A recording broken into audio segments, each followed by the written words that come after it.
소식이 있습니까?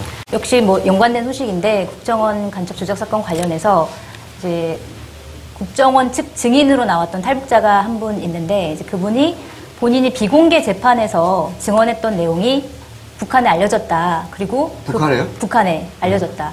그건 어떻게 확인했냐면 작년 12월 6일에 본인이 이제 비공개 재판에서 증언을 했는데 증언하고 한 달 뒤에 북한에 있는 딸한테 전화가 왔는데 아빠가 재판에서 이런 얘기 했다라고 북한 보위부가 얘기를 하면서 우리를 잡아가서 3시간 동안 조사를 받았다. 어떻게 된 거냐라고 전화가 와서 이분이 깜짝 놀란 거죠. 누가 그렇게 유출했는지 비공개 재판이었기 때문에.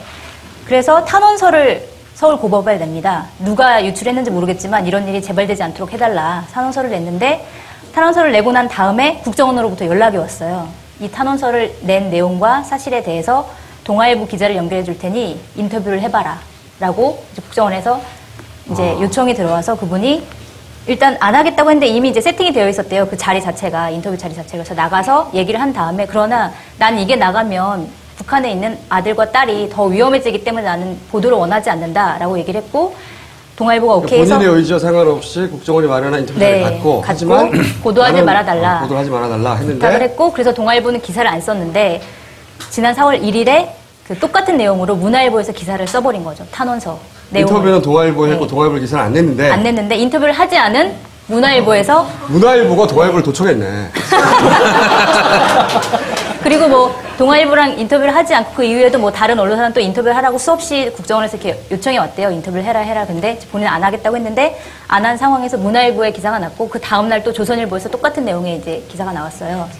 그랬는데 인터뷰 안 했는데 인터뷰 안 문화와 했는데 조선 다 안 했는데 본인은 동아만 만났는데 네. 그리고 그것도 내지 않았는데 그 내용이 다 나갔다는 거죠. 다 나간 거죠. 그러고 나서 딸이 걱정되잖아요. 보도가 나가니까 전화를 했는데 그때부터 딸이랑 연락이 안 된다. 그러면서 7일날 이분이 기자회견을 했어요. 그리고 유출된 사람이 누군지 모르겠지만 유출자를 고소를 하겠다라고 하면서 이제 서울지검에 고소장을 내고 비공개 재판의 내용도 접근 가능하고 그렇죠. 그리고 네. 동아일보의 인터뷰 사실을 알고 그리고 인터뷰 내용도 아는 사람 이어야 하네요. 네, 그렇죠. 그런데 이제 첫 번째 재판의 내용을 누굴까? 유출한 사람이 누군지에 대해서는 특정하지 않았지만 이 사람이 그러니까 인터뷰를 하라고 분명히 이제 국정원에서 그렇게 얘기를 했기 때문에 두 번째 탄원서를 유출한 데는 국정원일 것이다라고 이렇게 주장을 하고 있고 그래서 문화일보 자기가 인터뷰를 하지 않았는데도 문화일보에서 보도가 나온 것과 관련해서 이제 문화일보를 고소하겠다라고 얘기를 했더니 국정원에서 하지 말라라고 얘기를 했다고 그분이 발표를 했죠. 문화일보가 국정원인가요? 글쎄요.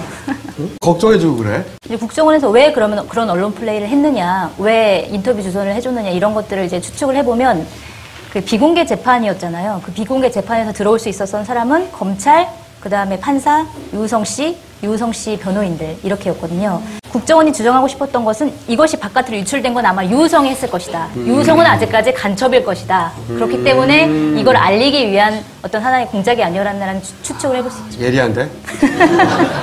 처음으로 예리했어요. 박수. 그러니까 유호성 씨가 간첩일지도 모른다고 하는 정황. 사람들이 그렇게 생각하도록 만드는 정황 근거 중에 하나로 이런 인터뷰를 유도하고 유출자가 누군지는 모르겠으나 유출도 하고 인터뷰도 유도하고 그 매체에 보도 안 되니까 다른 매체에 보도해버린 네. 적어도 인터뷰를 유도하고 그다음에 다른 매체로라도 인터뷰가 나가도록 한 것에는 국정원이라고 의심하고 있는 거죠, 이 사람이. 네. 그렇게 의심할 수밖에 없죠. 섭외를 한 사람이 국정원이니까. 실제로 조선일보가 기사를 썼을 때 4월 2일자로 조선일보가 이제 기사를 썼는데 그 첫 번째 비공개 재판을 유출한 사람이 누굴까라는 이제 기사를 쓰면서 그 다음에 딸이 보위부에 잡혀갔었다고 하잖아요. 그 보위부가 유우성이 이제 간첩 활동을 했다는 그 보위부지만 근거가 그러니까 유우성이 그걸 전달했다는 근거는 없다면서 그 사실을 이제 강조한 이제 보도를 한 걸로 봐서 꼼꼼한 애들이에요. 그런 사실이 하나 있고. 네, 그런데 이제 그 탈북자가 가족이 유태해지자 불어버린 거죠, 지금. 그렇죠. 네. 그 다음에 또 한 가지 이제 검찰에서 언론 플레이를 하는 게 있는데 그러니까 유성 씨를 자꾸 이제 나쁜 사람으로 모는 그런 그렇죠. 언론 사기꾼으로 지금 만들고 있고 네, 또 하나는 그 사기꾼의 근거로 이름을 4번이나 바꿨다. 사기꾼이 아니면 이름을 이렇게 많이 바꿀 이유가 없지 않느냐 이렇게 주장하는데 네, 그래서 보수 언론 중심으로 이름 4번 바꾼 거에 대해서 이제 보도가 집중적으로 나가고 있는데요. 처음에 유가강, 유광일, 조광일, 유우성 이렇게 4개의 이름이 있다. 보통 사람이 이렇게 4번의 이름을 바꾸진 않을 거 아니냐. 그러면서 이제 간첩을 의심하는 약간 그런 보도들이 많이 나왔는데. 혹은 사기꾼. 네, 혹은 사기꾼. 이거는 이제 지난번에 1회 출연했던 그 김용민 변호사 통해서 이제 취재를 한 내용인데, 유가강이라는 이름은 북한에서 정식으로 등록돼 있는 이름이라고 하고요. 그 유가려 씨가 여동생이잖아요. 그렇죠. 그다음에 똑같이 유가강이라는 이름이 있고. 근데 우리도 보통 등록된 이름이 있고 집안에서 부르고 일상적으로 부르는 이름이 또 하나가 있잖아요. 그게 유광일. 그러니까 유광일이라는 이름은 북한에서 계속 통용돼서 사용했던 이름이고. 바꾼 게 아니라. 집에서 부르던 이름이다. 네, 집에서 부르던 이름이고. 그럼 그다음에 등록된 이름은 아닌 거네요. 등록된 이름은 아니죠. 그런 다음에 한국으로 오잖아요. 그래서 한국으로 오면 보통 북한 사람들은 이름이 북한스럽기 때문에 한국스러운 이름으로 바꾸는 경우가 되게 많아요. 그래서 유우성이라는 이름으로 바꿨어요. 우리나라에서는. 네, 그럼 바꾼 건 한 번 있습니다. 지금. 네, 한 번 바꿨고. 그 다음에 조광일이라는 이름은 어떻게 나왔냐면, 그러니까 유광일과 조광일은 성만 다르죠. 근데 조광일은 유우성 씨가 영국에서 난민 신청을 한 적이 있었는데, 난민 신청을 하기 위해서는, 난민으로 받아들여지기 위해서는 우리나라 이름이랑 똑같이 하면 우리나라는 이미 탈북자 신분이 있기 때문에 난민으로 받아들여지지 않거든요. 그렇기 때문에 북한에서 사용하던 광일이라는 이름과 어머니 성이 조씨거든요. 그래서 조씨를 붙여서 조광일이라고 난민 신청을 했던 그 부분인데. 그럼 등록된 이름으로 바뀐 건 한 번 있는 거네요? 한 번 있는 거죠. 북한에서 남한으로 넘어와서 바꾼 이름. 네.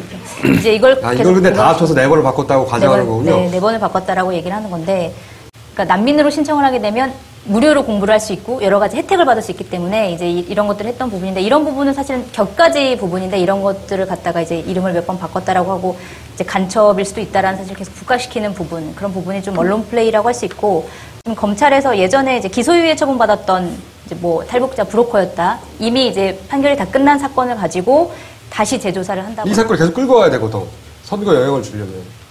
갖다 붙여가지고 계속 판결이 안 나오게 끌고 가는 거죠. 그래서 나온다니까. 이제 새누리당의 서울시장 후보 결정되면 토론회 때 꼭 질문한다니까. 박원순 시장한테. 예언했잖아요? 만약에 안 나오면 내가 예언해서 안 나오는 거라고.